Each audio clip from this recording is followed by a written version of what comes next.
served as Chief Executive of the United States. Tonight, we feature James Madison. This program is about 90 minutes. If men were angels, no government would be necessary.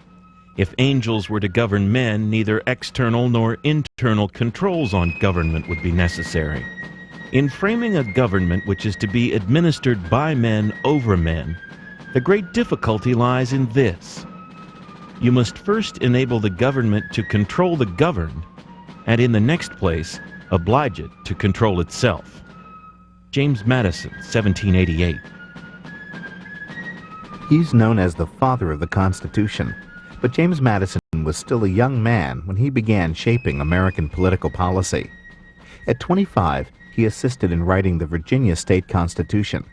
He was the youngest member of the Continental Congress at age 29, and at just 36, he personally wrote much of the United States Constitution, the document that would serve as the foundation for America's new government. Madison's physical bearing made him seem even younger.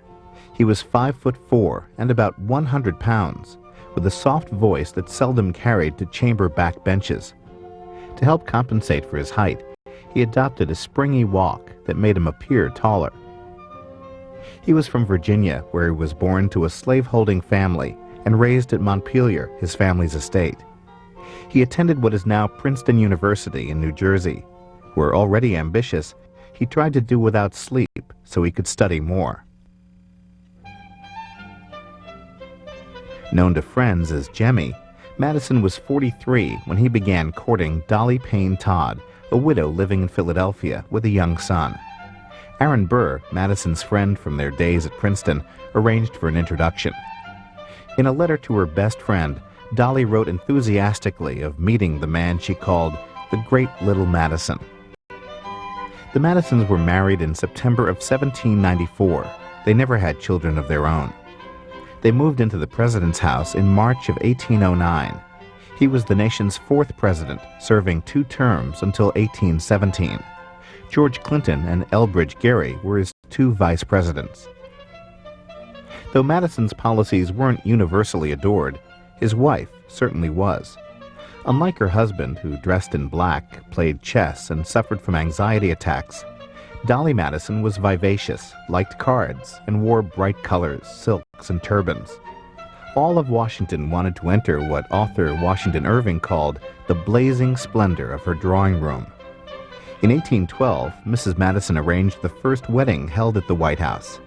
She also initiated 2 Washington customs, the inaugural ball and an annual Easter egg roll.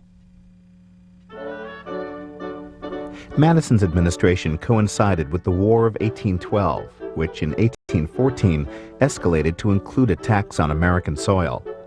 Mrs. Madison was home planning a dinner party for 40 when the sounds of approaching British cannons frightened her into fleeing the president's house, her pet parrot in tow. She's also reported to have rescued Gilbert Stuart's painting of George Washington. Soon afterwards, the British set fire to the president's house, but not before eating the dinner Mrs. Madison's cooks had prepared, and the home was swiftly reduced to a charred, burned-out shell. Reconstruction efforts took 3 years. Most of this time, the first couple stayed in a Washington home called Octagon House. After the presidency, the Madisons retired to Montpelier. He became a gentleman farmer and succeeded his good friend Thomas Jefferson as the rector of the University of Virginia. Nevertheless, their finances dwindled. He fell ill in June of 1836. As the summer wore on, his doctor offered him stimulants to keep him alive for the 4th of July, so that he, like Adams, Jefferson, and Monroe, might die on the anniversary of the Declaration of Independence. Madison waved off such a notion, however, and died on the morning of June 28, 1836. He was 85.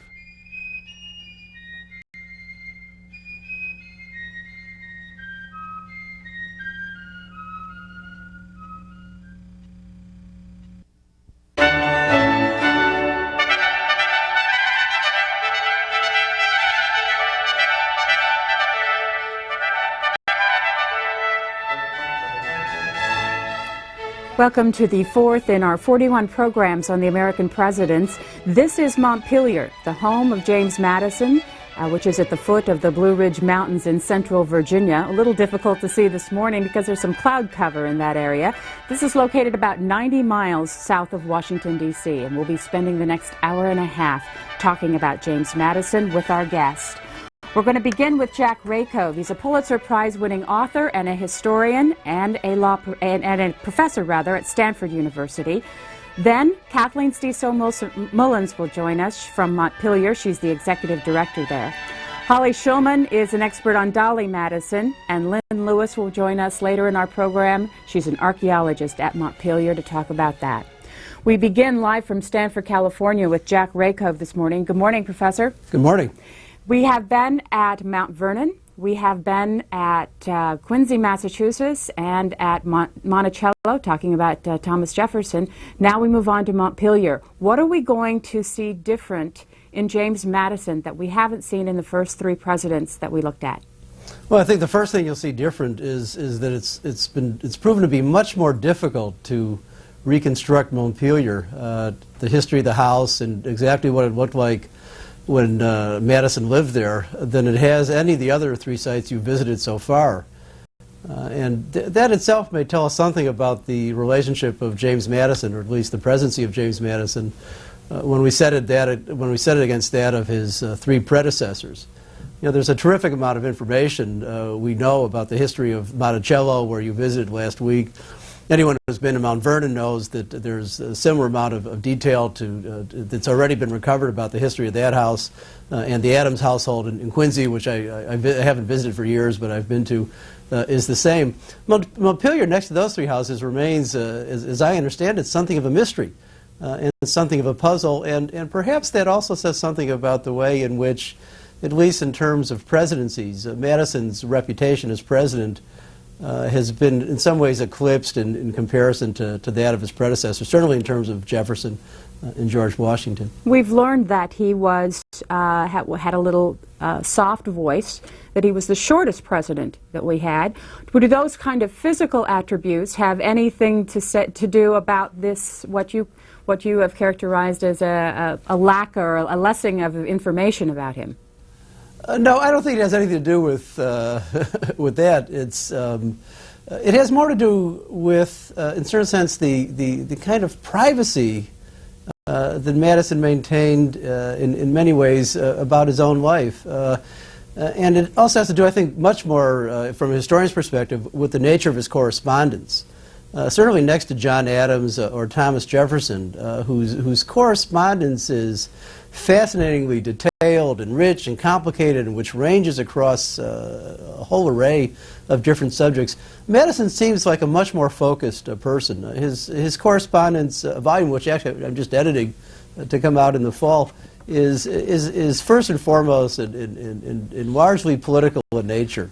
So you just don't get the same kind of snap, crackle, and pop kind of conversations that you do in so much of Jefferson and John Adams' correspondence. I think it's probably richer in many ways than George Washington's, but of course Washington has the war years and all kinds of issues of command and control of American armed forces to kind of enliven his. Madison's is a very political correspondence. We're going to invite our viewers to join us over this next 90 minutes. You'll see the phone numbers at the bottom of your screen. You can start dialing now, and we'll take your calls as they come in. We want to begin, Mr. Rakove, at the beginning. Port Conway, where is it? Well, it'd be nice if you could put a map up. We do have a map up. Let's do it. There we go. Port Conway, which is on the Chesapeake shore east, well east of Montpelier, was the home of Madison's maternal grandmother and her, I believe, second husband. And so it's where Madison was born in mid-March 1751, new style, because the calendar was about to change, old style, as they would have said, as we could also say for strict accuracy. And he was there for a fairly short period, and then returned to what was still a kind of burgeoning and still developing family homestead at Montpelier. What was his growing up like? Well, we don't know all that much about it in terms of stories and anecdotes and material actually recorded, but we do know that start with Madison was the first of 11 children, who were born to his mother between his birth in 1750, 1751, Old Style, New Style, and 1774. I think 7 or 8 of them survived into adulthood. We know he started schooling at a nearby school where he had a board, James Robertson School, when he was about 8 or 9, and then was tutored at home for a couple of years. We know we can be fairly confident from what we know about him later that he was probably always a very serious student, not necessarily a bookish young man, but one who was obviously very bright all along. And then, of course, we know perhaps most importantly that a critical moment in his life comes in 1769 when he heads north for the first time, first of many trips he would make up the axis of the East Coast, so to speak, where he enrolled a little bit older than would have been usual at that time as a student at the College of New Jersey, which is now Princeton University.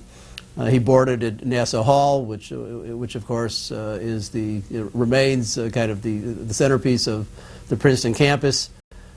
He finished his BA in 2 years, when the normal course of study was 3. But then he stayed on for a third year in Princeton to do further studies before returning to Virginia in 1772. What did he study at Princeton?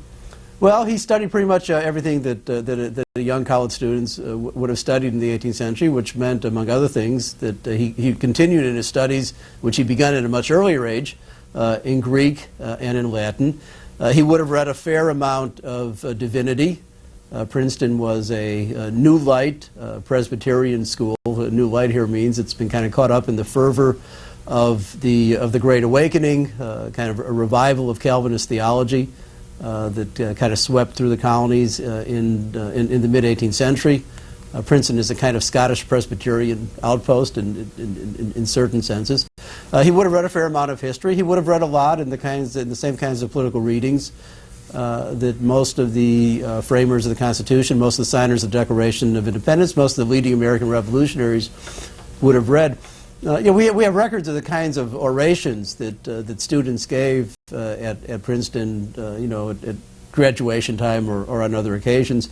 And they represent pretty stock themes in 18th century political thinking, whether it's better to live under liberty or slavery and issues like that. So Madison would have been exposed to the kinds of historical and political writings that generally shaped what historians sometimes call, or used to call, the American mind during this period. We'll be returning to Montpelier and talking a little bit about the home there in a few minutes. But first, a call from Richmond, Virginia. Good morning. Good morning. Good morning. Go ahead, caller. Okay, great. I've long been interested in the relationship between Madison and Jefferson, and for the most part, it seems as though it's Jefferson the mentor and Madison the protege. Madison helped get Jefferson's Statute of Religious Freedom through the Virginia Assembly. Madison was Jefferson's Secretary of State. Madison was the rector of Jefferson's University of Virginia. Madison was Jefferson's handpicked successor for the presidency. I'm just wondering if that's an altogether accurate view of their relationship, that is mentor-protege. And I'm also curious to know, I believe Madison did own slaves. Jefferson, of course, did not free his. It's been a subject of a lot of controversy. Did Madison free his slaves? Thank you. Professor Rakov, let's start with taking a look at that map again, because if we do that, we can see the relationship from Monticello to Montpelier. Very close. Well, it is very close. It's about a half-an-hour drive or so up. I think it's Route 29. I can't remember the route number. Two-lane road from Charlottesville to Montpelier, and of course, James Monroe's farmhouse at Ash Lawn is just a couple of miles or so past Monticello.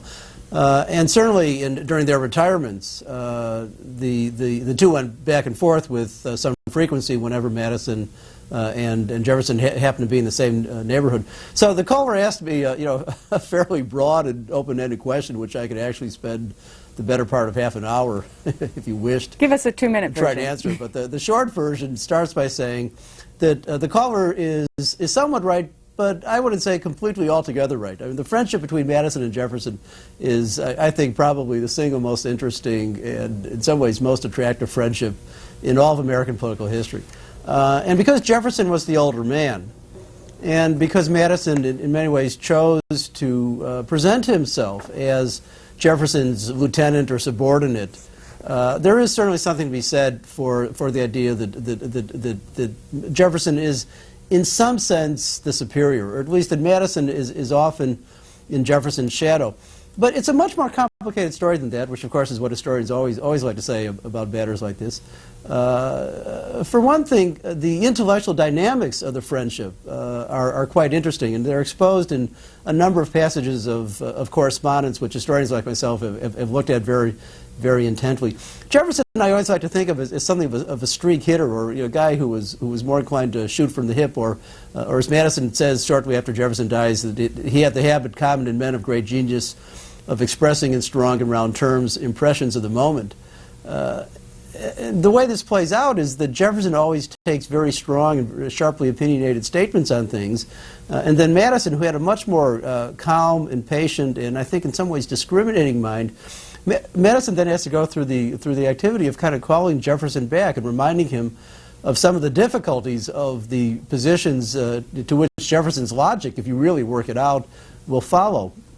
So in the sense of the intellectual dynamics between them, which comes out in some famous passages of the correspondence, it's very much a relationship of equals who tend to think alike on positions, who tend to support in nearly every case the same kind of outcomes, but who reason very differently. And Jefferson allows Madison time and again to correct him, though it doesn't always rein in Jefferson's habits of being somewhat more impulsive.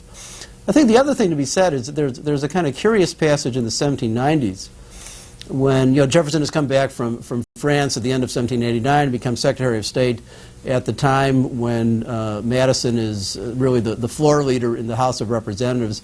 Together they move into opposition to Hamilton and to some of the policies of the Washington administration in the early 1790s. But then Jefferson resigns as Secretary of State in I think, late 1793, goes back to Monticello, stops reading newspapers, really tries to divorce himself as much from politics as he possibly can. It's during this period that I think it's fairly clear that Madison is clearly the preeminent leader of the Republican opposition to Federalist policies under President Washington and Secretary of the Treasury Hamilton. And then what takes place is a curious flip-flop in 1797. A couple years or so after Madison and James Madison and Dolly have married, Madison finally goes back to Montpelier to really become, in effect, the patriarch of the plantation. Jefferson, at this point, is elected vice president. At that point, the relationship flips. It's really only at this time that Jefferson becomes the clear leader of the Democratic Republican Party, as they're coming to be known, and Madison goes into political retirement. And from that point on, Jefferson is clearly the commander-in-chief for the Republicans, and Madison is his executive officer, or first lieutenant, first deputy, and heir apparent. Professor Rakoff will keep staying with us through this hour and a half. We're going to go to Montpelier, Virginia now. Montpelier, the home of James Madison in Montpelier, Virginia. And we're going to be talking with Kathleen Mullins, who is executive director of Montpelier, who's sitting on the front porch there. Good morning. Good morning. If James Madison was sitting on that porch right now, looking out from the front of his home, what would we notice about him? When we saw him, what would we notice? You'd probably see a very reflective man who was looking at the same view that actually we're looking at today, and that's a spectacular view of the sky clearing over the Blue Ridge Mountains. And what would he look like? What would he look like? Mm-hmm. He'd probably be, as we were saying earlier, he'd be dressed in black, probably looking very serious. I can envision Dolly over his shoulder saying, "James, let's take a walk." Did he ever do anything fun? I think he did. I understand that he had quite a a sense of humor, and it came out in smaller groups, that he tended to be better with smaller, more intimate parties. But he did have a wonderful sense of humor, and he and Dolly had just a terrific relationship together. Why did he wear black? You know, I don't know that. I'm not sure how much it was a reflection of the time and the dress and the fashion of the period, or what his statement was. Maybe Professor Rakoff has some insight into that. Professor? Well, one thing might be said is Madison always cast himself, as many of his generation did, in the role of a kind of virtuous Republican. He was a man of the mind and not of personal style. He's always a deeply serious person, though those who just said, very, very good in conversation in small groups. And I think the other thing is that fashion started to change fairly dramatically, became in some ways more elegant at the end of the 18th century and on into the early 19th century. And I think people reach a certain age and they decide it's not worth keeping up with the fashion. So it could be kind of fairly characteristic response to that kind. We also have here that he was the first president to regularly wear trousers instead of the knee breeches. Back to you, Kathleen Mullins. Tell us a little bit about Montpelier. How long has it been? How long has it been around? Montpelier itself has been around since 1723, when the president's grandfather was first deeded the land. That's one of the strengths we really have at Montpelier, is it really does represent 3 generations of the president's family. It has been in the hands of the National Trust since the mid-1980s, and I think you may have referred to earlier that it opened in 1987 on the president's birthday, March 16th, to celebrate the bicentennial of the Constitution of our country. And when did James Madison live there? James Madison lived here his entire life. He came back shortly after his birth, and as we said earlier, he was born at his mother's home in Port Conway. They came back here, I believe he was about 6 months old, and he lived here and he died here. He died, in fact, in this house. How many acres? At that time, the Madison estate was about 5,000 acres. What we have today is 2,750 acres. And what did the president do with the plantation? Was it a working plantation? Very, very much so. Again, started by his grandfather Ambrose, and then really, really perpetuated very much by his father, who was an astute farmer. There was, of course, tobacco, but there were other crops on site. But what they also ran, and interestingly, it's underneath where the contemplative temple is today, there was a very lucrative blacksmithing business. Our archaeologists have determined that it was about a football field in length, very large business, and he was dealing with the local farmers around, but he was also dealing with individuals from New York and Philadelphia and New Jersey, providing for them. So there was an industry going on here as well as the farm side of it. An earlier caller asked about the slaves. Did he own slaves? Yes, he did. In fact, when I listened to the caller, it's interesting to note that Dolly's father did in fact manumit his slaves, and they had moved from Virginia to North Carolina. He freed his slaves and they moved to Philadelphia. Madison did not free his slaves, and in fact, even in his will, he did not free his slaves. From where you're sitting, how far is it to his gravesite? It's about 3/4 of a mile from the main house where we are now. Now, this is the house. It's important to remember that his father built the core of this house. The original site where his grandfather first built is right over by the cemetery, and that was known actually as Mount Pleasant. Who is buried in the cemetery? The entire family is buried there. You can see on the screen the obelisk of James. The smaller one behind is the obelisk of Dolly Madison. There are family members buried in here. We announced on the President's birthday this year that we are doing a full restoration program of the cemetery. It needs a tremendous amount of work, and we have family members who are, you might say, missing. We know his parents and his grandparents are in there, but the markers are long gone. So we need to do some extensive archaeological work in that particular cemetery to identify where those grave sites are. There's only one member or one person in that cemetery who was not a Madison family member, and that is a fellow by the name of Carson, who was one of the owners after Dolly sold the estate. So that family put him in that in there. Yeah. Galax, Galax, Virginia. Good morning. Good morning. How are you this morning? Fine, thanks. I would like to ask Professor Rakoff what his opinion is of the argument given by Lance Banning about the degree of nationalism of Madison in the 1780s, and also what his opinion is of the reassessment of the Madison presidency. You know, I'm somewhat reminded of John Adams' comment about the War of 1812, that they had the same difficulties in the Revolutionary War, if not worse. So I'll just hang up and listen to his comment. Professor. This will sound just slightly academic at the beginning. Lance Banning is a colleague of mine at the University of Kentucky who has a wonderful political biography of James Madison in the late 1780s, early 1790s, called The Sacred Fire of Liberty, published, I think, by Cornell, which was a Pulitzer Prize runner-up a few years ago, I think in 1995, 96, when it came out. Lance and I disagree somewhat about exactly how to characterize Madison in the late 1780s, early 1790s. I tend to see Madison at this period as an extremely strong nationalist, at least for a period of a couple of years. And the strength of his nationalism being distilled in his key proposal, which fails at the Philadelphia Convention, to give Congress an unlimited veto over all state laws. Lance tends to see Madison as more of a kind of very open-minded, somewhat more modern in his opinions, really maybe trying this idea out, but then willing to draw back from it when he understands its impracticality, which I think he did come to understand.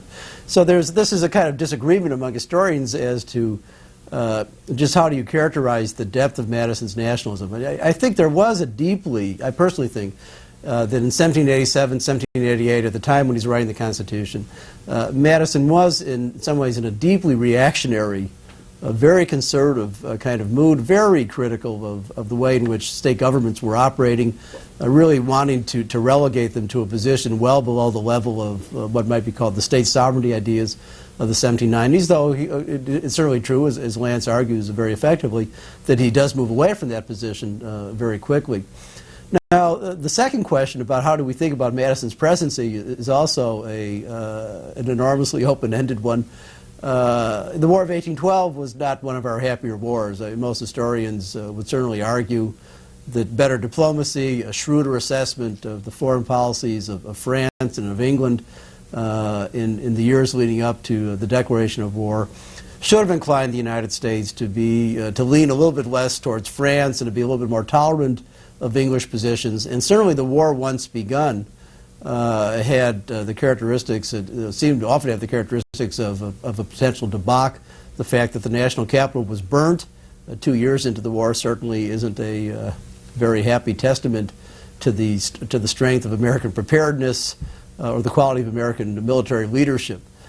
But having said that, there is a kind of reassessment of the outcome of the war, which in some ways coincides with the way in which Madison's presidency was viewed by his contemporaries. The crucial point was not that the war had not been well fought, that Americans had demonstrated weak leadership, poor generalship, that Madison himself, his administration, had not been well prepared for the extent of the hostilities and so on. But rather, the crucial thing was that the nation got through it. It had a lot of help, because after all, the British were much more distracted by having to fight Napoleon than they were committed to having to put down the Americans over a set of navigation issues. The Americans had a lot of help, but the war could have come out much worse than it did. When it's over, in the last 2 years of his presidency, when one might have thought that Madison would have been subjected to a lot of criticism and to having his reputation really plummet, precisely because the war had not been that happy an experience. In fact, the opposite happens. The last 2 years of Madison's presidency were actually a very happy time. He seems to have been much admired by everybody except for his strongest Federalist critics and detractors. And when he leaves the presidency in 1817 to begin the nearly 20 years of his retirement, his reputation really goes with him quite intact. So that kind of judgment suggests that perhaps the severity with which historians at different times have been inclined to fault Madison for the weakness of his executive leadership may miss an important point about the deeper strength of his administration and the deeper success which in the end, for better or worse, the war entailed. Kathleen Mullins, before we step inside Montpelier, tell us a little bit about this gazebo that's out front. The gazebo was built by the president during the 18-teens renovation of the site. What he was doing was preparing the site to be his retirement home, where he and Dolly would finally come and stay. It's interesting to note that during their marriage, which they were married in 1794, they spent actually very little time here. He thought he was coming back after Philadelphia, but then was called to Washington to serve as Secretary of State during the Jefferson administration. So he added on to the main house, and he built this wonderful contemplative temple. Now, everything about Madison is very functional, so underneath that temple is an ice house, and James and Dolly were actually able to serve chilled drinks well into the summertime in the heat of Virginia because they were able to pack ice into that ice house below the ground. Was that unusual? It wasn't unusual, but it's unusual that one has survived, and one was topped by a wonderful contemplative classical temple such as this. Take us inside the house. What do we see when we open the front door? What you see now, and we're very excited about this, is we opened in December of 1998 what is called Discovering Madison. And this is the first interpretation, professional interpretation of the story of Madison. We've divided the inside into 4 different themes. What you're seeing on the camera now is the theme that is called hospitality. And this is talking about very much the social side of it. James and Dolly, particularly Dolly, set the style for the New Republic. Entertaining was very critical, and she was also an astute entertainer. She knew how to bring political factions together in a social setting to get discussions underway. So we discuss this when you first walk into the room. Now, the thing that's important to notice about this house, this is not a traditional house. You've in the past couple of weeks have seen Mount Vernon and you've seen Monticello, and those are set up as traditional houses. This house and this estate is still undergoing tremendous research, documentary, architectural, and archaeological research to begin to understand the Madison era of occupation. You need to remember that ended in 1844, and it went through 7 owners after that. So we have taken these rooms and we're using them to tell a story, but they are not traditional rooms at this point. We're going to get back to you in just a few minutes, but I want to bring in Holly Schulman, who is an expert on Dolly Madison. Since you brought her up, it's time to talk a little bit about Dolly. Good morning. Good morning. I wanted to ask you about taking a look at this morning's newspaper and talking a little bit about the state dinner that happened last night for the Chinese premier, and the dinner, the menu for the dinner, 20 varieties of vegetables sprinkled among 3 courses. The main course, roasted salmon from Oregon on caramelized fennel. I'm wondering how that would compare with what Dolly might have done. Well, I think a literal comparison is probably less interesting than a symbolic comparison, which is what you're really saying is what function do dinners and food and ceremonies still play in our political life, and they do. It's very important. Dolly Madison was in some ways the queen, and James Madison was the king, which is to say that the president is both the prime minister and the king, and his wife is therefore not the prime minister, but she is the queen. And so they perform the ceremonial functions of a government in a Republican state. And that was not true, of course, in Britain, where you have a real monarch. So it is the president and his wife who take over the ceremonial functions of state, and that's what you're seeing here. The Clintons play a very important role in the ceremonies of state, and how do you make foreign dignitaries feel important and welcomed, and how do you project a particular image both onto the national stage and the world stage. And I think in that sense, Dolly Madison and James Madison would have thought this was wonderful because they were very conscious of how to project a Republican image. Something that Thomas Jefferson couldn't do as well. No, let me take that back. Thomas Jefferson did a brilliant job, but he did a brilliant job as a single man who was a widower. And the Madisons did something very different. What did Dolly look like? Well, we have many pictures of her, but Dolly was about 5'6". She was more or less the same height as James Madison.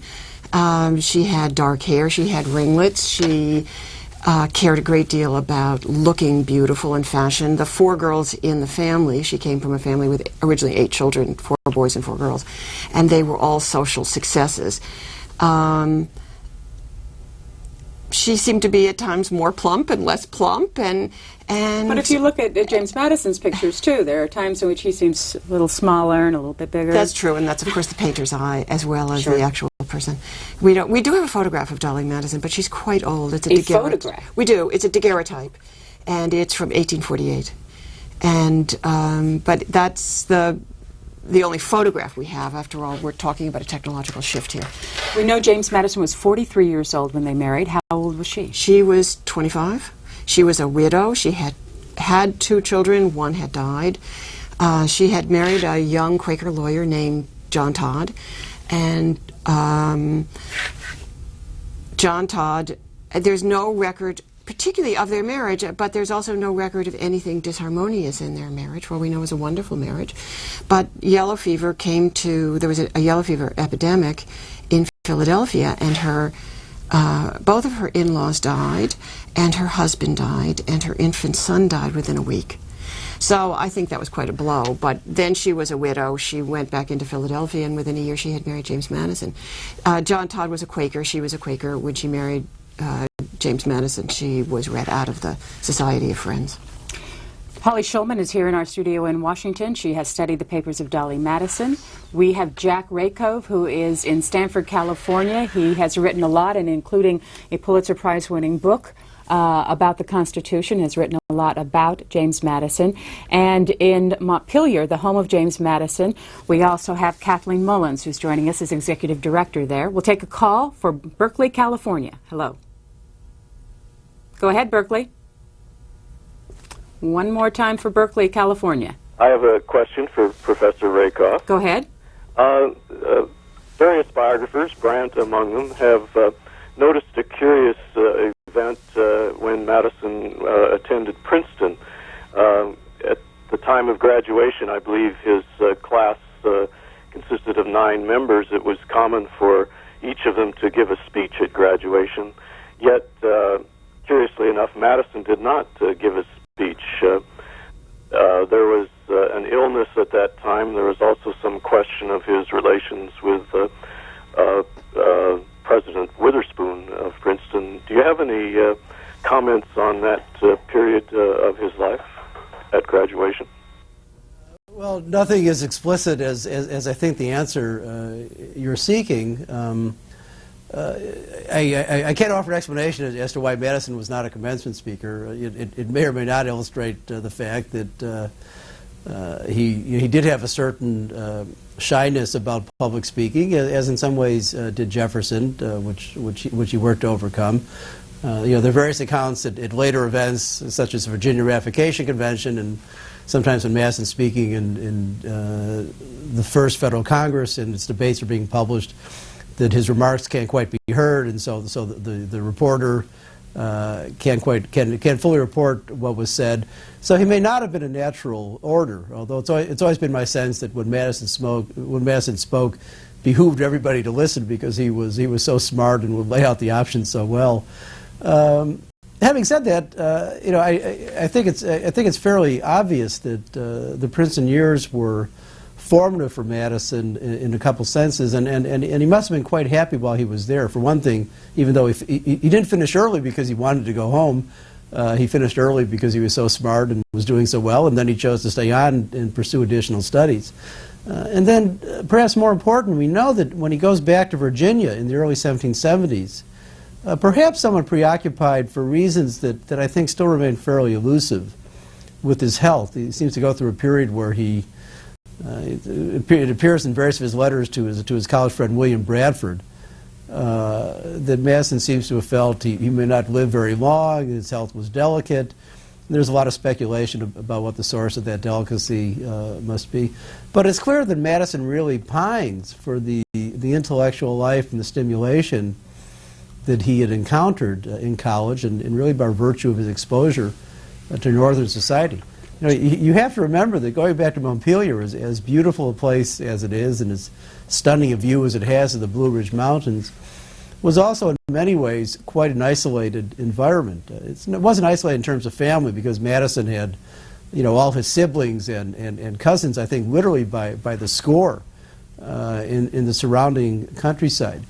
But it wasn't the most stimulating environment intellectually. It was very much of a kind of frontier outpost, or I mean, it's still off on what's frontier is moving a little bit past this part of Virginia, not into the Shenandoah Valley by that time. But this is a pretty bucolic, rural, and therefore pretty isolated site. So I think Madison missed Princeton. As you can see on your screen, the sun's coming out in Virginia this morning, and you can see the outline of the Blue Ridge Mountains there from the front of Montpelier. A call from Osterville, Massachusetts. Good morning. Good morning to you. C-SPAN, you're doing your usual great job. Good morning, Professor. I appreciate your scholarship of this genius statesman, this child of the American Enlightenment. Thank you. I'm Will Longstreth. I was formerly a fellow of Princeton University, and I started up an ill-fated newspaper there called the Madison Report. I can see why Madison would have loved the campus's great life there.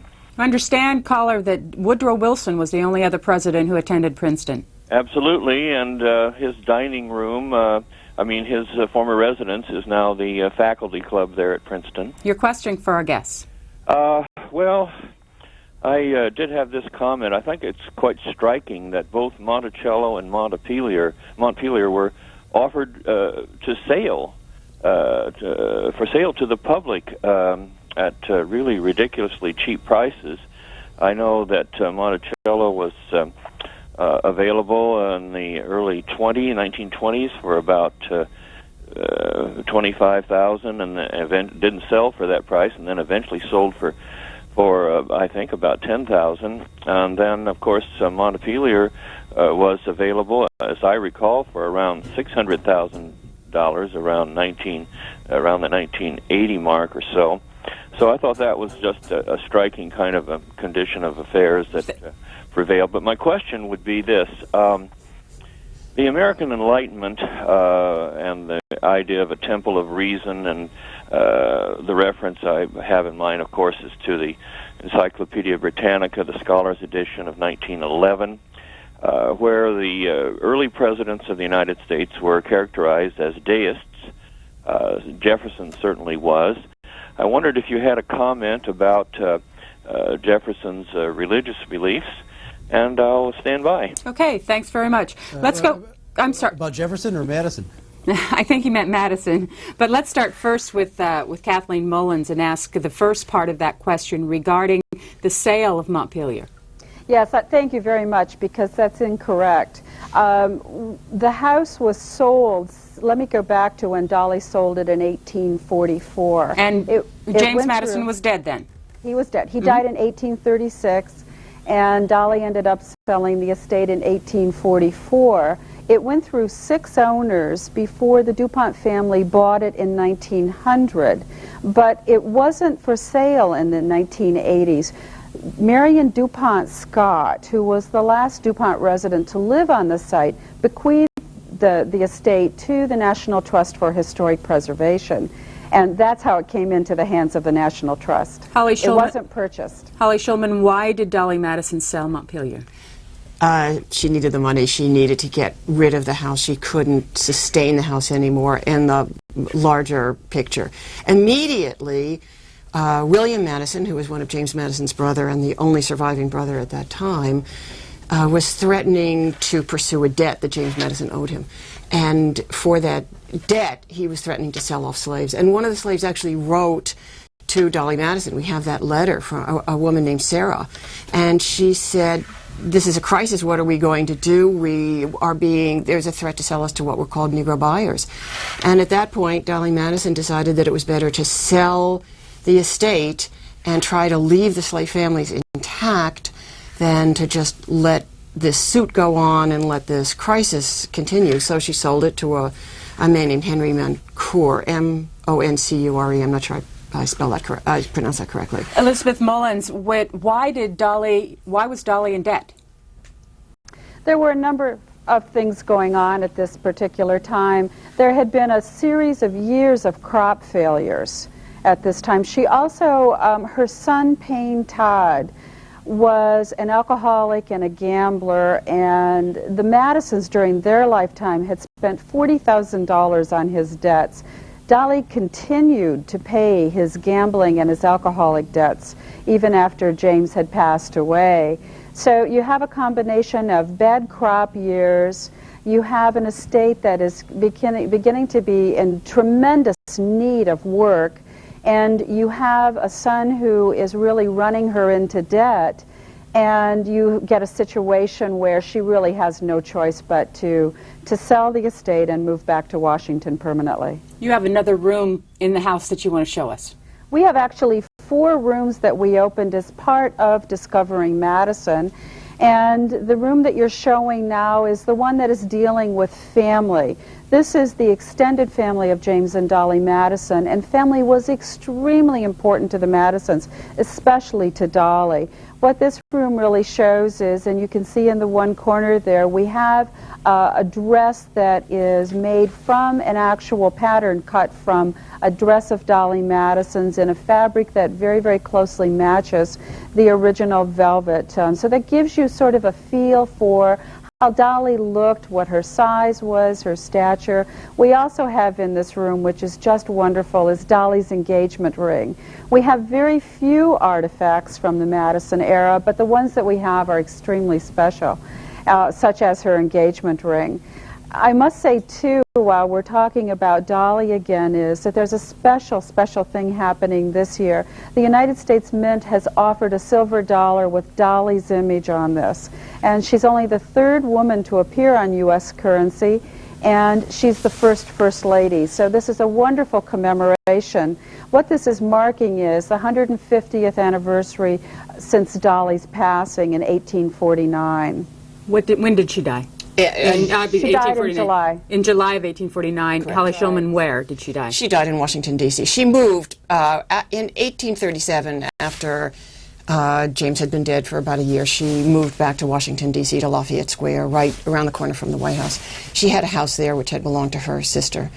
And it is now belongs to the Federal Circuit Bar Association. And what happened to, once she died in Washington, was her body then moved back to Montpelier? Eventually. She was buried in Congressional Cemetery, and then eventually it was moved back to Montpelier. How much time did her body spend at the Congressional Cemetery? I think it was about 8 years, but I'm not positive. It was, right. We think it was about 1856. And why would that decision have been made?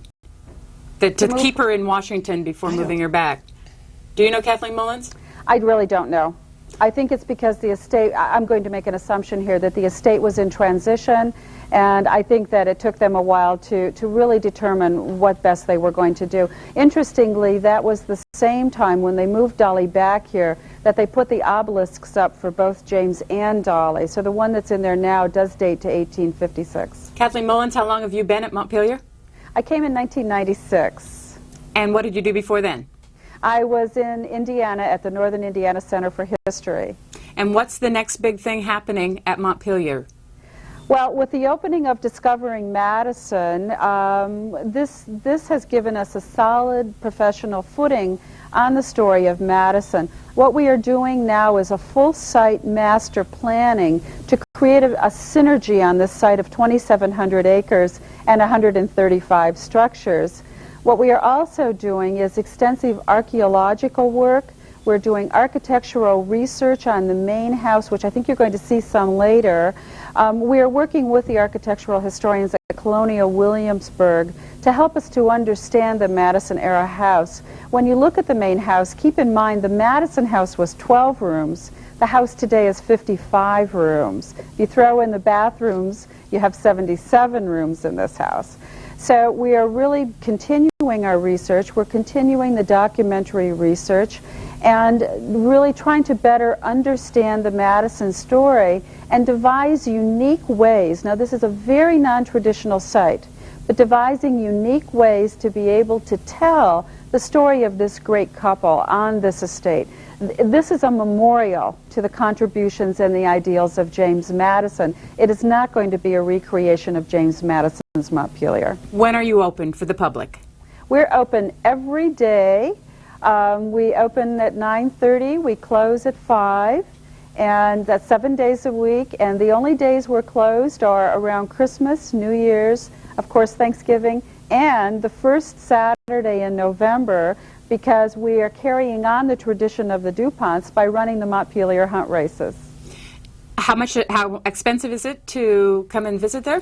We think it's tremendously affordable. $7.50 for adults, $3.50 for children. Of course, there's a discount for senior citizens. If people are a member of the National Trust, there's a discount on their admission. And the other thing that their admission includes is the use of our Acoustiguide audio tour system, which opened as part of Discovering Madison. It gives you almost 100 minutes of additional historical information, both in the main house, and there are two other exhibit areas in the main house, which I think you'll see later. But it also, we have an 11-stop landscape walk, which takes you from the main house to the cemeteries. We also opened a slave cemetery in February for public visitation. And it tells you the stories of the estate as you walk this 11-stop site. We have the cemetery, the slave cemetery, on the screen right now. What can you tell us about it?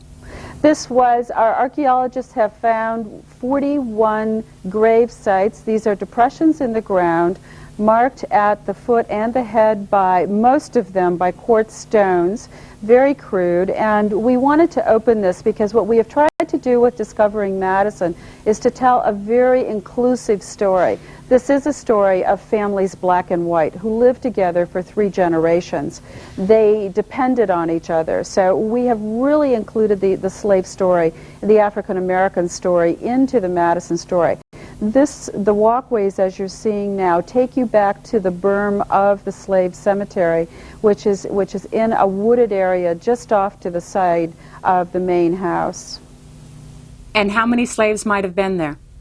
We know that Madison had, one document we have shows that he had about 100 slaves. Now, his mother was still running her plantation. She lived to be 97, and she died only 8 years before Madison himself died. So she still continued to run her parts of the plantation. And so she had her own slave population, but Madison had about 100 slaves. What is that right there? That is one of the quartz stones that's marking the grave sites. How many people then are buried there that you know? The archaeologists have identified 41 sites at this point. Okay. We're sure there are more, but there are actually 5 cemeteries on site.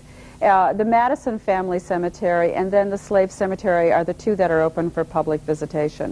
Kathleen Mullins, thanks very much for joining us. We're going to let you go for now. Thank you. Holly Shulman, we were looking a little bit earlier at the picture of the back of the house. I don't know if we can see it again. Would Dolly have entertained there?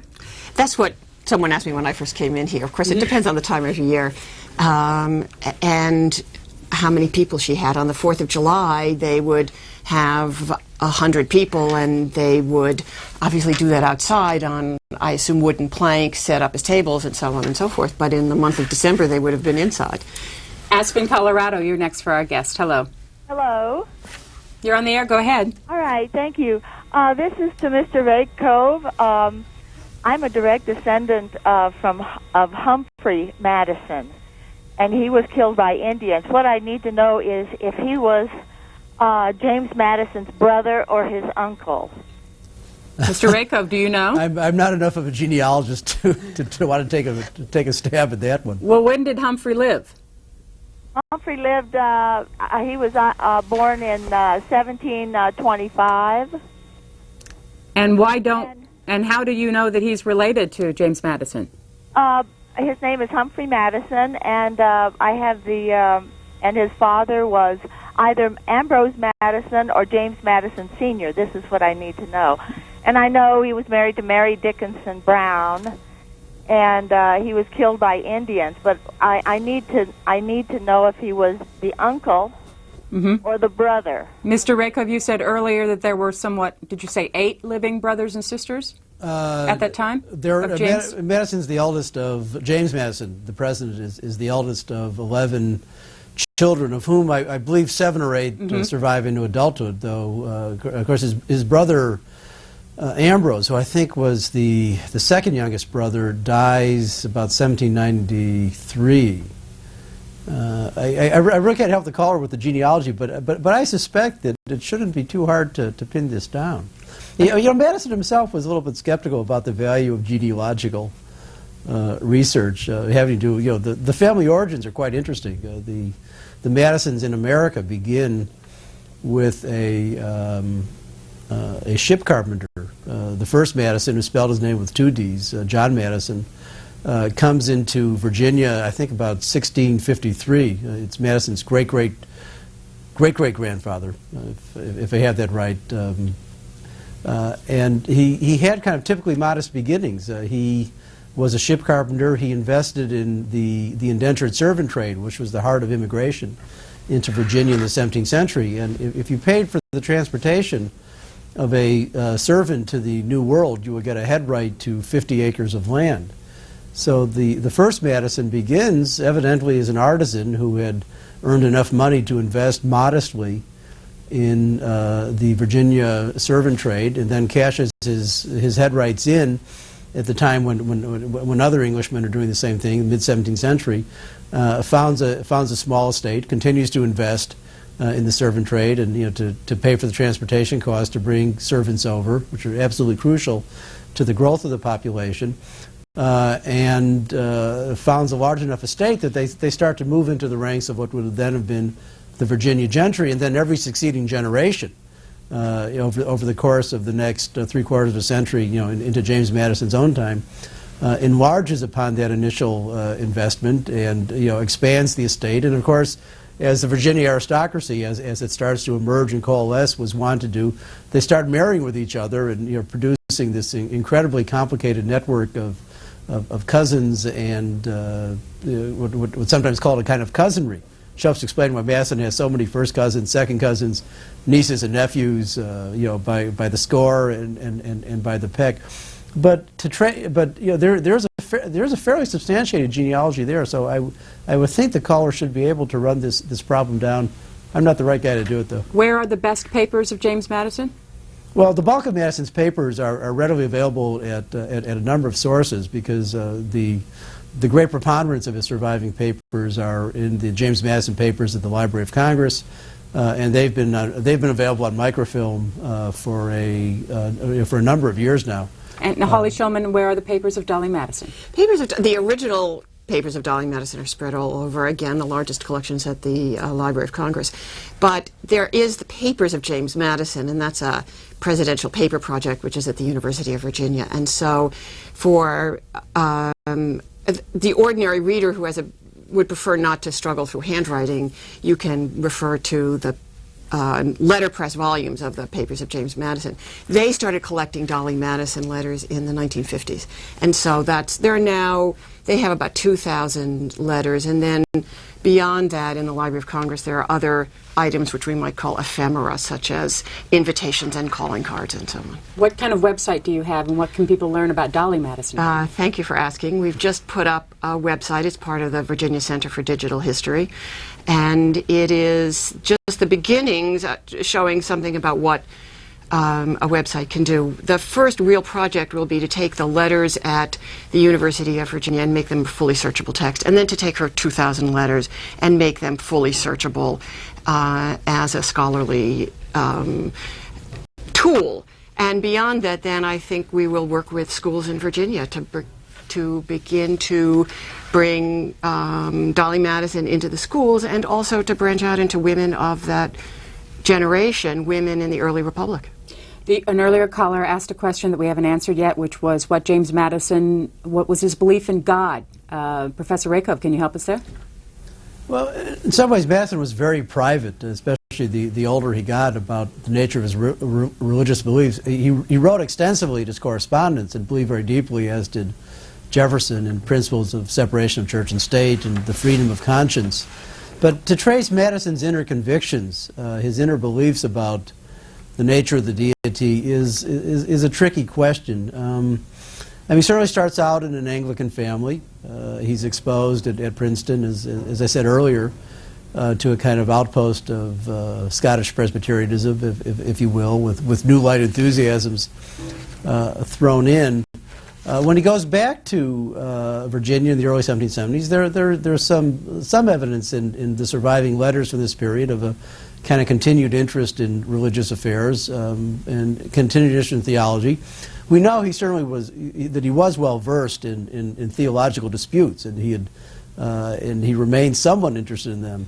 The question of his private beliefs, though, is rather more difficult to answer. I incline to the view that Madison was one of those people who, in a kind of quiet way, slipped away from what might be called Christian orthodoxy sometime during the Revolutionary years, by which I mean he probably ceased to believe in the divinity of Christ, probably moved towards Unitarian and deistic convictions, which really did not depend all that much upon the notions of revelation, very much typical of the 18th century Enlightenment at the highest reaches of society. And I think the one other important point to make here is that Madison's, very much like Jefferson's, whole commitment to the principle of freedom of conscience and to the theories of separation of church and state that are consistent with that, rest upon the insight which we often trace to John Locke, that all religious convictions ultimately are a matter of private belief, and that most religious convictions are essentially a matter of opinion. That's what makes faith, because you have to make a kind of leap to believe that the opinions you hold actually have some truth. So I think there's something about the privacy of the Lockean psychology of freedom of conscience, the belief that we can't really look into somebody else's mind and know what that person actually believes, what he's actually thinking. I think it's manifested in Madison's own life. I think he moved away from a kind of Christian orthodoxy towards deism, but it's very hard to document. Some important dates in the life of James Madison include being a U.S. congressman from Virginia, a U.S. representative beginning in 1789 and going to 1797. Then he was Secretary of State of the United States from 1801 to 1809, and then the fourth President of the United States from 1809 to 1817. Jeff Rayco, we were talking about this earlier, and the fact that it was kind of common for a Secretary of State to move up into the presidency during that time. Well, for a brief period, it was. As of course, Jefferson moves from being vice president to president in a contested election in 1801. But the cabinet was quite small in the late 18th, early 19th century. There were only a handful of departments.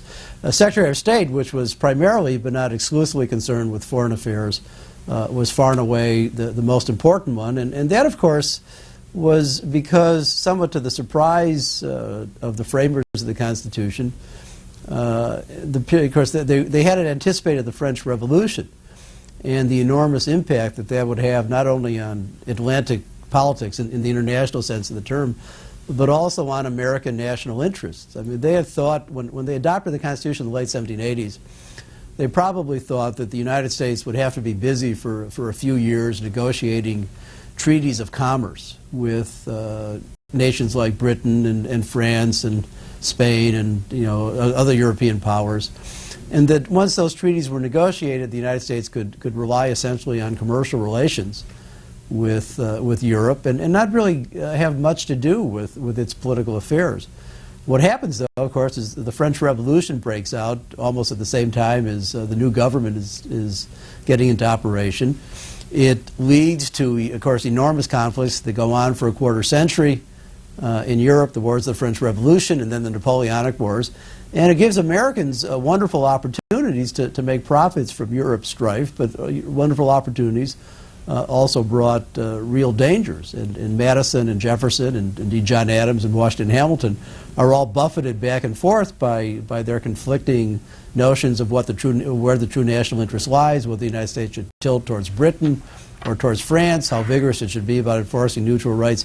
So the Secretary of State, you know, as the repository of the the kind of daily business of conducting foreign relations, becomes, after the president, the far and away the single most important office in the executive branch. Holly Shulman, did Dolly Madison participate in James Madison's campaigning for president?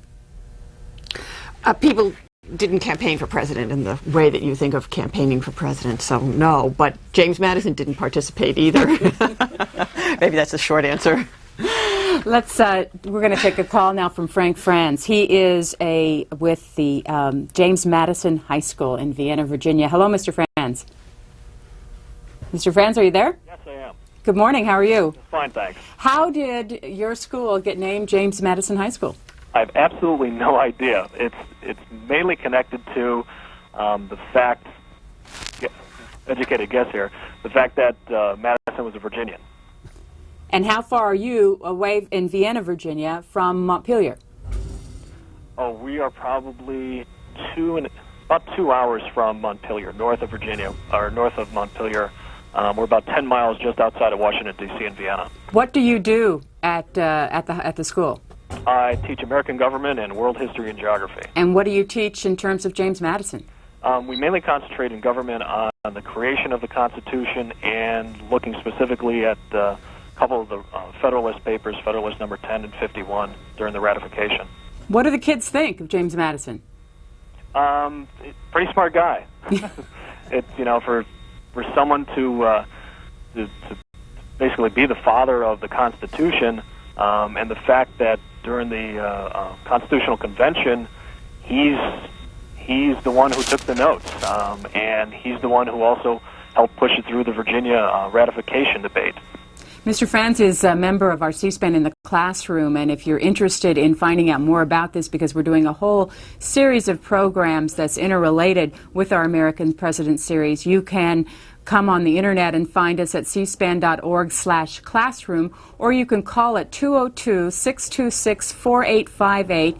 Any teacher that's interested in becoming a member of C-SPAN in the Classroom and would like to participate more using these programs in their classroom, we would invite it. Mr. Franz, do you have a question for either of our guests? Yes, sir. Professor Rakoff, as a member of Congress, besides the Bill of Rights, what else did Madison concentrate on? What did he push through? Well, in the first Congress, when the new government gets under operation in the spring of 1789, Madison, it certainly was one of Madison's great priorities to have the Bill of Rights adopted. But there's then even a number of other measures in which he was essentially interested. One of the most important initially have to do with revenue measures. Trying to get a basis of taxation in place so the new government would be solvent.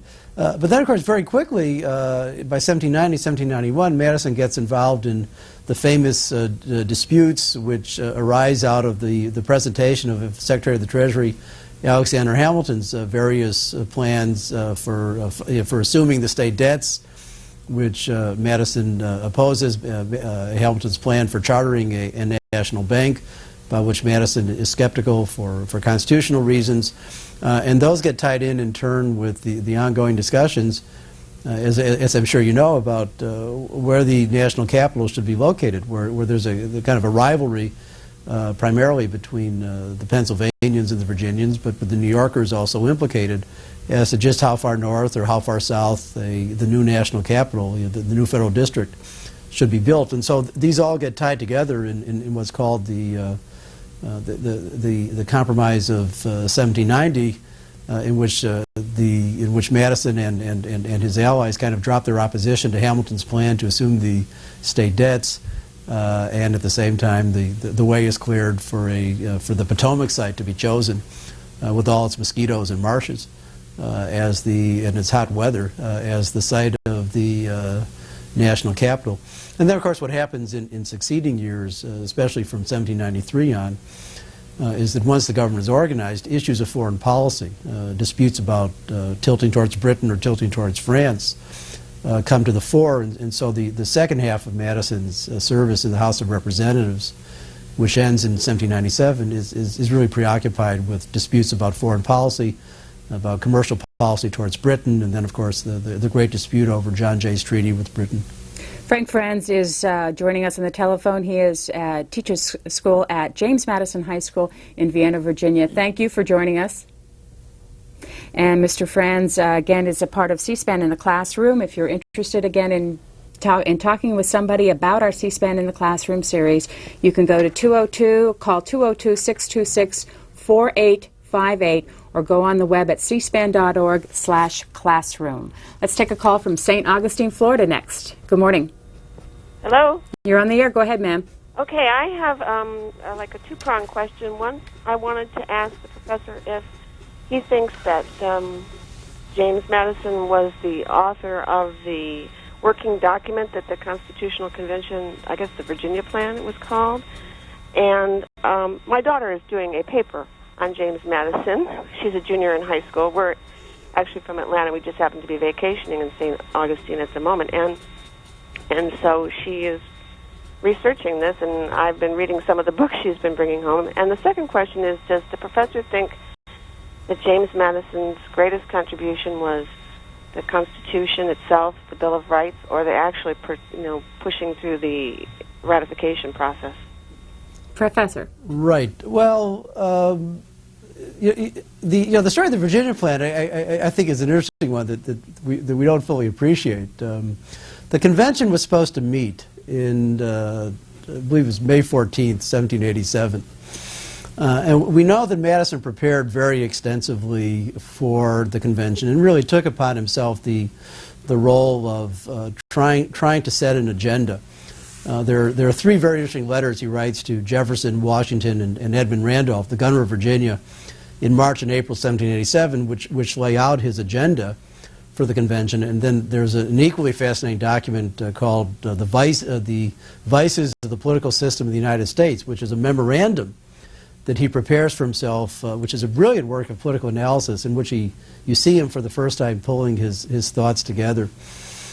So Madison clearly had set for himself the task, or in a sense you could say had seized for himself the opportunity of trying to set the agenda of the convention at the very beginning. But the curious thing that happens, which I think is really kind of a wonderful anecdote, and more than an anecdote, is that the other delegations are slow to show up. The Virginians and the Pennsylvanians, who are pretty much all Philadelphians, are there. They have a quorum of their delegations present by mid-May. But the other delegates, just at the time they're supposed to be there, the other delegates haven't appeared. So the convention can't convene until you have 7 states there to do the business.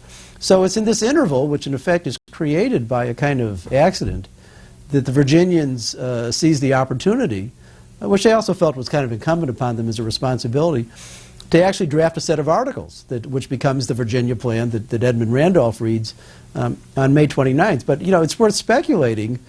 Suppose all the other delegations had showed up on time in mid-May before the Virginians had a chance to kind of sit down together and with some consultation with the Pennsylvanians and figure out what they wanted to do, or at least how they wanted to get the ball rolling. Would the convention have taken a different course if that hadn't happened? And, you could argue either side of that equation. Of that question. The second part of the question follows, well, how do we sort out the different contributions that Madison's making in the period from 1787 to 1788 to 1789? And I'm not sure it really makes much sense to disaggregate them too much, because after all, they are all part of one process. I'd be tempted to say, as I think most historians would say, that the single most important thing is Madison's agency at the Federal Convention, the role he plays in shaping the agenda. Because, of course, without that, that's what gets the whole ball rolling. If the convention doesn't succeed, then there's no. If the convention ends in failure, then you don't have a ratification struggle, and you don't have to worry about adding a Bill of Rights. The U.S. Constitution today can be found in Washington, D.C. And Mr. Rakove, do we have any idea who first called James Madison the father of the Constitution? We do, and I can't, this is one of those facts I was just reviewing last night, and I can't recall who it was, but it's essentially contemporaneous. I think it first appears, I can't remember who it was. I think it's sometime around 1832. But it was while he was living. While he's still living, it's in the 1830s. I think it's while he's still alive, though it might have been shortly after his death. We're going to go back to Montpelier now and take a little bit of a look at what that house looked like during the time of James Madison. And joining us is Lynn Lewis. Hello, Ms. Lewis. Ms. Lewis, are you there? Yes, I am. Hi, good morning. Good morning. Where are you? I am, believe it or not, I am in Dolly Madison's bedroom. If you'll notice, it doesn't look very much like a bedroom right at the moment. During the later DuPont years, this was a kitchen. But what we've done is started research here to find all the elements of Dolly Madison's bedroom in preparation for restoring it as such. What have you found? Well, two things in the main right now. One is this is an entrance from the main part of the house into the bedroom. Actually, there's a little sitting room out in front of it. It's not a direct entrance. But you can see the outline of the doorway here and of various periods of lath. This is 20th century material here. Above it, you'll notice the rougher wood. And if you were able to look very closely, you'd see hand-wrought nails in there. And that tells you that that's an earlier Madison period series of lath. What's a hand-rubbed nail? A hand-wrought nail, it's a nail that's made at a blacksmith shop, not actually by hand, but on hammer and anvil, but rather than being machine-made. And where did these nails come from? It depends. In this case, these nails could have come from a couple of places, either Thomas Jefferson's nailery down at Monticello, or it may have been Madison's own blacksmith shop. At the time, his father's blacksmith shop was no longer operating, but we do know from the records that James Madison, President Madison, had a blacksmith shop working here as well. So it could have been either place. What did you learn about the Madisons, both James and Dolly, from the architectural work that you've done there? We're able to learn a variety of things, and this is happening bit by bit. In the case here, we're just starting. However, what we've learned is how the house was laid out, some idea of how the rooms were used. Of course, in the 18th century, rooms tended to have multiple uses, so we can't exactly pinpoint it. But by the time we get here, this particular area of the house was constructed between 1809 and 1812. And in this case, we do know Dolly's sitting room, Dolly's bedroom, and downstairs, a kitchen, which was the first time that cooking had been brought into the house proper. Prior to that, it was an outdoor kitchen, a detached kitchen. So we learned things like that, how they moved from room to room. The staircases that you'd see today if you came to Montpelier are late 19th, early 20th century. There is no trace, except for research traces like this, of the earlier staircases. This is the type of thing that we're able to determine. Lynn Lewis, you say this is Dolly Madison's bedroom. Was it not James Madison's bedroom? We really don't know for sure. Now, later in life, we do know that James Madison slept in another room. He was quite ill towards the end of his life. And a room that's actually a hallway now was the bedroom, or the bed chamber at that time that he died in. It was not uncommon, I do believe, for husband and wife to sleep in separate rooms during this period. Holly Shulman, can you shed any light on that? Yeah, I suspect that when as he became increasingly ill, he needed his own space, and so she would have retired into another room. But we don't have that kind of material. As Jack Rakoff said, their personal letters, Madison's personal interior self is not revealed, their personal life is not revealed. But you did say earlier that you did know that they had a specific kind of relationship. They did have a particular kind of relationship, but just to go back for a moment, when they retire to Montpelier, when Madison finishes his second term in March, they stay for a month, sort of saying goodbye to Washington, and then in April they go back to Montpelier. And when they spend that next nearly 20-year period, they go through his papers, and in part what they're doing is preparing his historical legacy, if you will, so that the records will be there. But the other side of that is they're taking out and they're editing and they're deleting. So we don't know what they edited out and what they deleted out. When I said before they had a particular kind of relationship, what I meant is that, particularly in public, they had a particular kind of exchange where she took a very public leadership ceremonial kind of role. That's why Dolly Madison is known as the great hostess, and there was Dolly Madison ice cream. There still is Dolly Madison ice cream in Colorado. Dolly Madison cupcakes. They're all symbols of a woman whom we think of as the great hostess. And he was more of the politician and the retiring scholar, and it was symptomatic that he did not sit at the head or the foot of the table when they entertained in the White House. So they sort of divided the world up that way, their functions up that way, but there's a sense in which they gave each other something. This was a kind of public exchange and perhaps also a private exchange. But we know more of what it did on the surface than we know anything else. There are some letters that have survived between her and her sisters, and one of her sisters, Lucy, marries for a second time. In 1812, she marries for a second time a Supreme Court justice named Todd, and moves out to Kentucky, and so they write. That was incidentally the first wedding in the White House. And Lucy, then Todd, she had been married to George Washington's nephew, George Steptoe Washington. He had died, and she marries a second time. And so when Lucy Todd writes back, she says, well, you knew I was always jealous of the kind of kisses that Jemmy gave you, but your mouth would water now. I mean, this kind of thing. So that's about what we have. It's very sweet, but it gives us a little inclination, these are meant to be very private letters, so that we do have some sense that there was some romance there. She called him Jimmy. She called him Jimmy. Well, yes. Did everybody call him Jimmy? No. People who would be quite close would. Even in the 20th century, who called Mrs. Roosevelt anything but Mrs. Roosevelt? McLean, Virginia, you're next. Good morning. Good morning, Mrs. Schulman. How are you? I'm fine, thank you. That's good. Just things on Dolly Madison. I was down at the U.S. Capitol last week on a tour, and I was in the Supreme Court chamber, and they said that Dolly used to stop by all the time, and it was like her entertainment, I guess, after she left Montpelier, and she came into Washington. It gave her something to do. The two questions I have is, you talked about an 1848 picture. Who owns that, or where can one see it if they wanted to see a picture, the only picture that we know of Dolly Madison? And what was her life like after James Madison died in terms of she came to Washington. Did she sort of like, did she have people come over and visit? Did she, some kind of activities that went on, or? Holly Shulman. Yes, let me answer that in two parts. When you say that Congress was entertainment, of course it was. Congress was entertainment because there weren't too many activities going on in Washington, D.C. But more importantly, she was given a seat in the Hall of Congress. This was an exceptional honor that was given to her, both because she was such an important woman, but also because she was the widow of the last surviving member of the Founding Fathers. So she became a symbol of the Founding Fathers herself. Your second question, where he could see the 1848 picture. Where you can see the picture. The picture's on, the easiest place actually to go to is, we don't have it on our website yet. There, you've got it.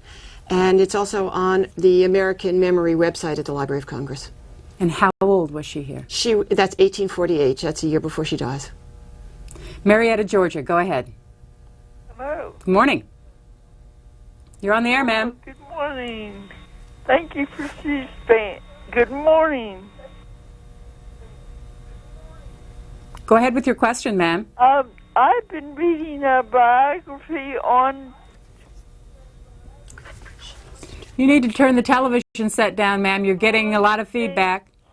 I've been reading a biography on James Madison, and I've been impressed by his wonderful ability, not only his great knowledge of republicanism from Athens and Greece through to the 18th century, but his because of that knowledge, his ability to sway people when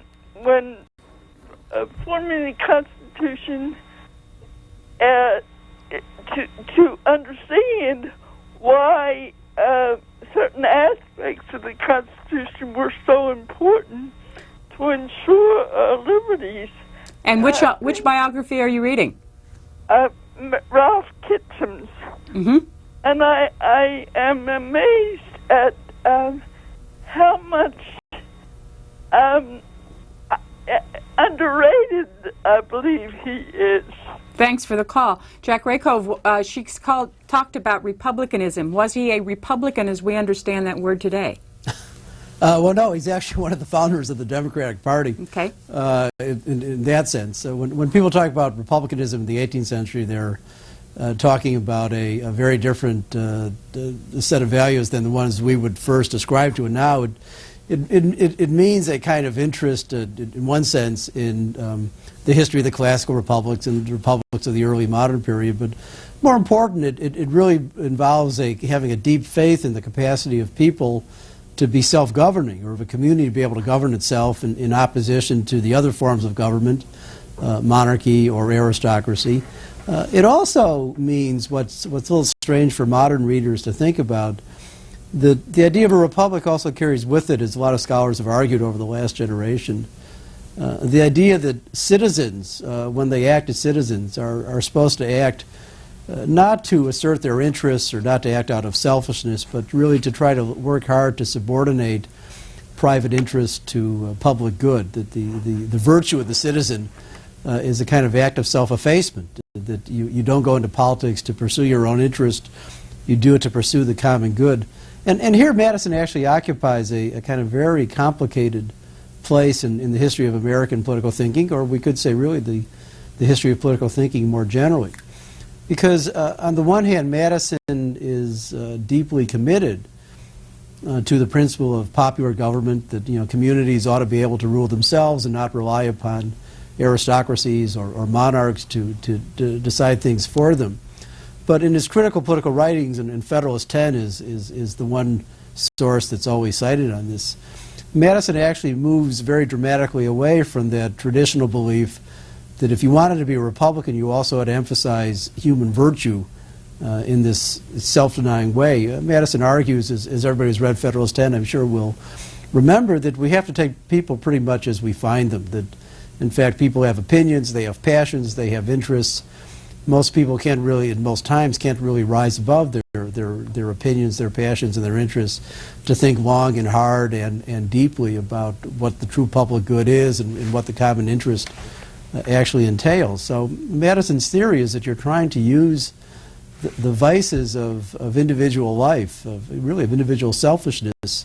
You have to take them as a basic fact of political life, and then figure out how Republican government can be founded on a regime that says that we have to concede that vice does exist, rather than work too hard to assume that we can always create virtue. How many Federalist Papers did he write? Oh, Madison, let's see, there are 85 Federalist Papers. Madison writes roughly a third of them. If I sat here and listed off each of the ones he wrote, which I think I could probably do, we could come up with a total. But I don't know if we want to spend that much time on it. Well, we need to get back to Lynn Lewis, who is at Montpelier, because she has another section of her archaeological work to show us. Where are you at now? Well, we're still in Dolly's bedroom, but we've moved to the exact opposite side of the room. And at this end, we can see the remains or the hints of the fireplace that was here. You can see the brick above and this large mass. And then if you look carefully here, you can see the top of the fireplace and the brick that fills in the actual fireplace opening, the firebox. We know that this was filled in for two reasons. One, the brick is a much more modern brick. It's late 19th, early 20th century. And by the same token, the mortar also is late 19th, early 20th century. It's got Portland cement in it, which was not used in mortar until that period. If we come over here, we have a much softer brick, and the mortar itself is a lime mortar, again, a much softer mortar. So that type of thing, that and this neat vertical line and the neat horizontal line here, are the type of things that give us the clues as to what was going on. How long have you been working on archaeological work at Montpelier? Well, I actually have not done this architectural archaeological work. That's done by our architectural historians that visit us from colonial Williamsburg. I have been doing archaeology outside in the ground at Montpelier since 1985. What's the most exciting thing you found? Oh, that's a tough one. We have a lot of exciting things.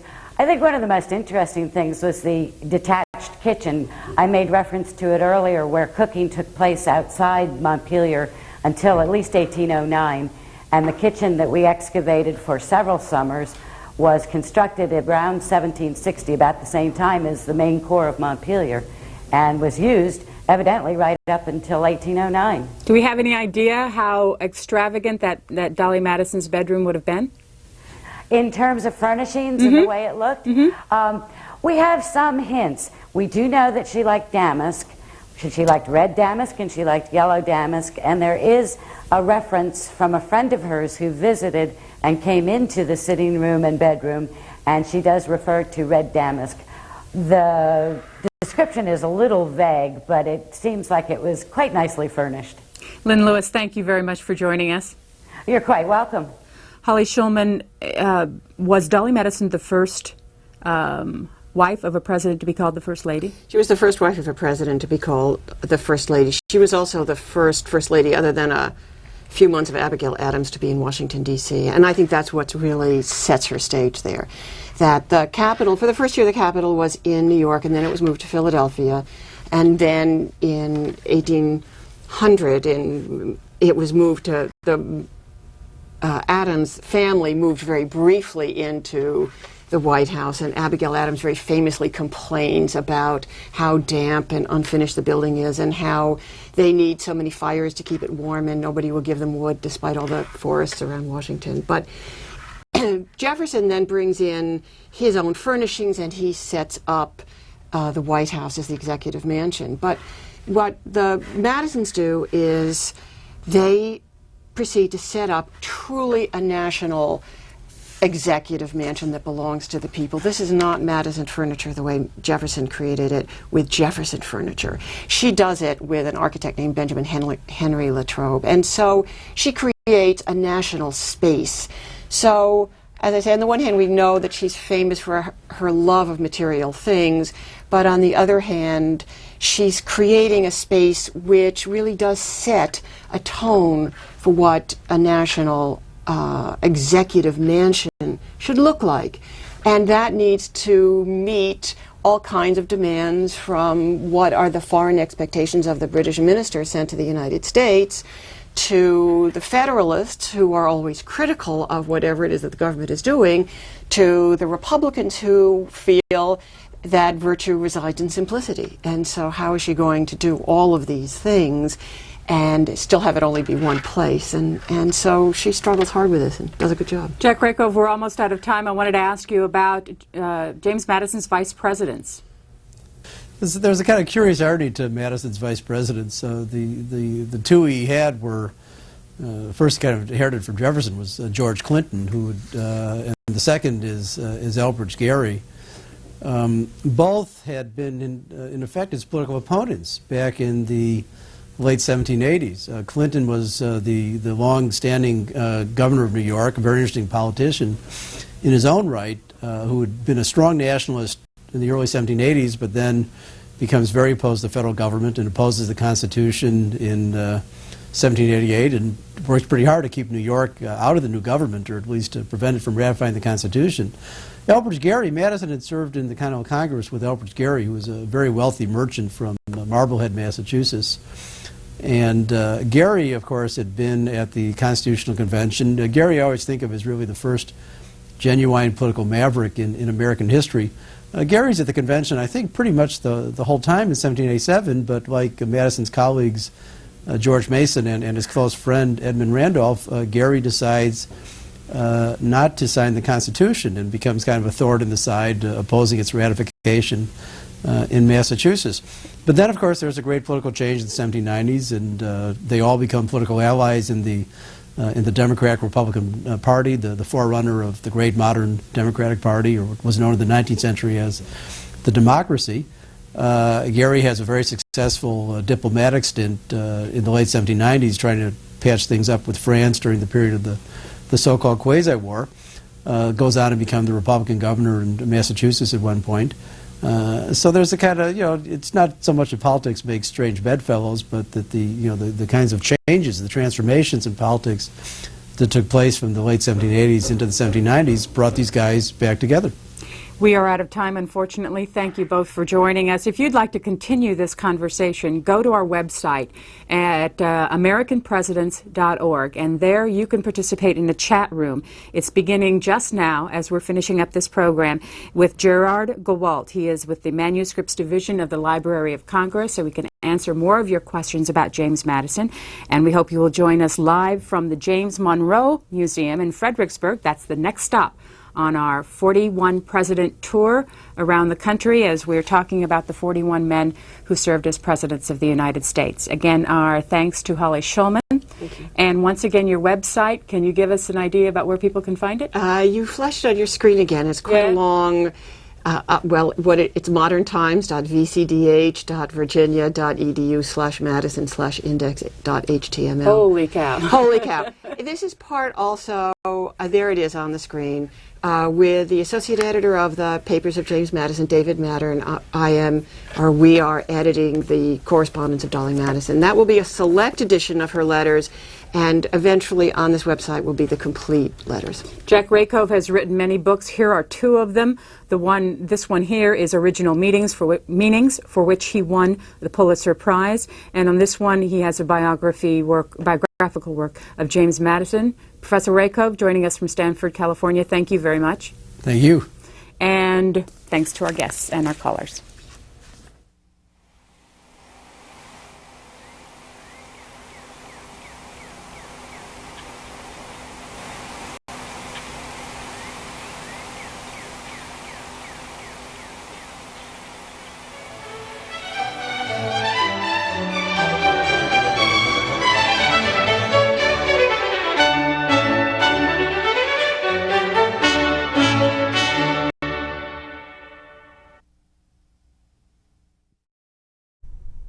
Tomorrow night at 9 p.m. Eastern, C-SPAN continues its new series